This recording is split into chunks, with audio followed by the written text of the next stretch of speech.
ओटो complex sentence जे आहे त्याकडे आपण वळूया पुन्हा. सेकंड पार्ट जो आहे त्याच्यात आपण कॉम्प्लेक्स सेंटेन्सचं जे माहिती आहे ते बघूया. A complex sentence has at least two parts, one that can stand alone, that is main clause. म्हणजे एक जो क्लॉज असतो तो पूर्णतः स्वतंत्र पद्धतीने काम करतो, त्याला मेन क्लॉज असं म्हणतात. And another one that cannot stand alone, that is subordinate clause. These clauses are joined by subordinating conjunctions like that, who, if, although, as, when, since, after, because, that, even, etcetera. हे मिश्र वाक्य जे आहे याच्यामध्ये एक main clause असतो, एक मुख्य वाक्यांश असतो आणि एक किंवा एकापेक्षा जास्त सबऑर्डिनेट क्लॉज, ज्याला आपण गौण वाक्यांश म्हणतो, तो असतो. आणि हे जे आहे ते जोडले जातात that, who, if, although, when, since, after, because, that याने वाक्य जोडले जातात. त्याला म्हणतात complex sentence. Examples of complex sentence. Example number 1. When I went there, I found that Padmaja was cooking. When I went there, I found that Padmaja was cooking. I did not know what had happened when I was away. She got a job after she had completed her studies. He said that he was ready. I wish to meet my friend who works in this school.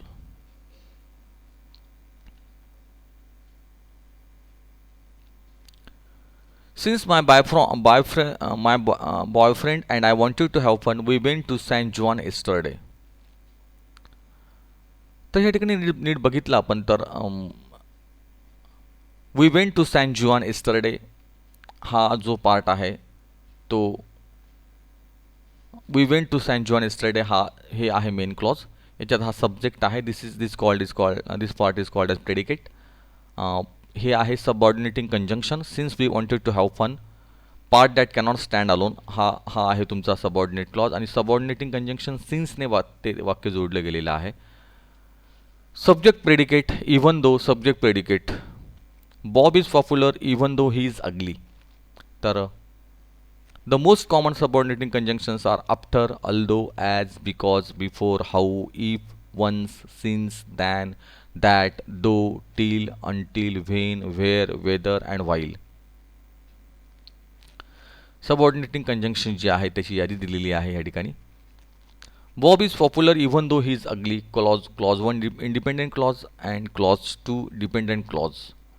Bob is popular हा एक clause आहे, हा जे main clause आहे. आणि हा even though हे जे आहे हे कंजंक्शन आहे. आणि ही इज अगली जे आहे. Even though Bob is ugly he is popular. Clause 1 dependent clause, clause 2 independent clause. Bob is ugly he is popular हे आता सुरुवातीला आलेलं आहे even though.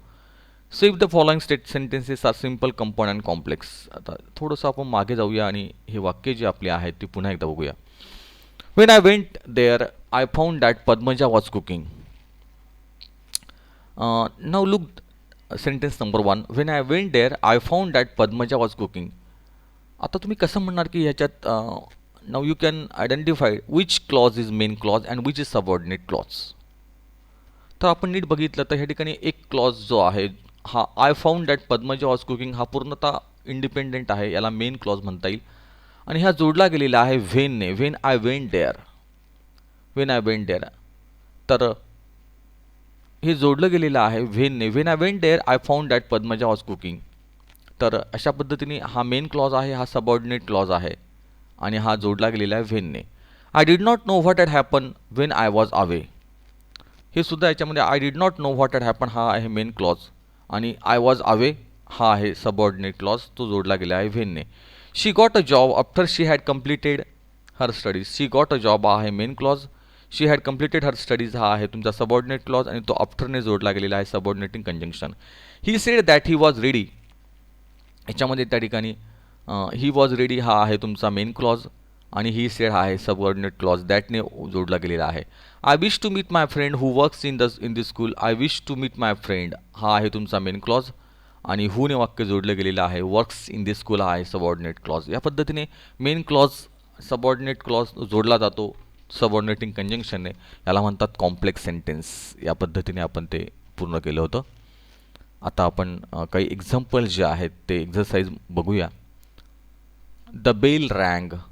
Brian ran the first part of the race and Tara biked the second part.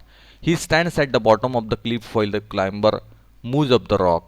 The sky turned and jumped. Janki passed the test because she studied hard and understood the material. तर ह्या ठिकाणी पहिला जे आहे ते आहे तुमचं simple sentence. Second आहे तुमचं अँडने वाक्य जोडलं आहे. ब्रायन रॅन हे आहे तुमचं compound sentence. He stands at the bottom of the cliff while the climber moves up the rock हे आहे complex sentence. The sky turn and jump हे आहे तुमचं simple sentence. And Janaki pass the test because she studied hard and understood the material हे आहे तुमचं compound sentence. तर या पद्धतीने उत्तरं पण या ठिकाणी simple, compound, complex, simple, compound.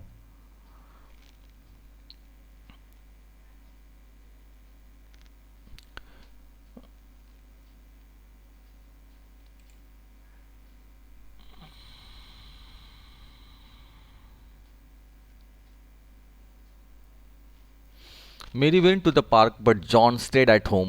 Compound. Tom wanted to exercise, so he went for a walk. Compound. The dogs that ate my homework is sick. Complex. Mary likes reading. John likes television. Compound. Bill is the one who usually sits there. Complex. When the movie was over, we went to Mumu's for ice cream, but my favorite flavor was all gone. Compound sentence. या ठिकाणी बटने वाक्य जोडलं गेलेलं आहे. John who sits behind me is on the basketball team. Complex sentence. John हूने वाक्य जोडलं गेले. While we were away the girl who was looking after our cat discovered that he had an allergy to them. तर हे आहे compound sentence. हे वाक्य जोडलं गेलेलं आहे तुमचं. While we were away the girl who was looking after our cat discovered that he had an allergy to to them.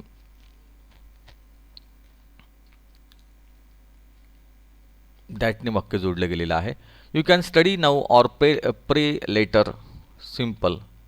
आणि लास्ट आहे all that glitters is not gold. हे जे आहे हे आहे तुमचं. हे वाक्य सिम्पल आहे ॲक्च्युली. हे वाक्य सिम्पल आहे, कॉम्प्लेक्स नाही आहे. हे वाक्य सिम्पल आहे. तर या पद्धतीने आपण हे कंपाऊंड सेंटेन्स आहे. You can study now or pay later हे कंपाऊंड सेंटेन्स आहे. तर इथे थोडीशी मला असं वाटतं these are not answers actually.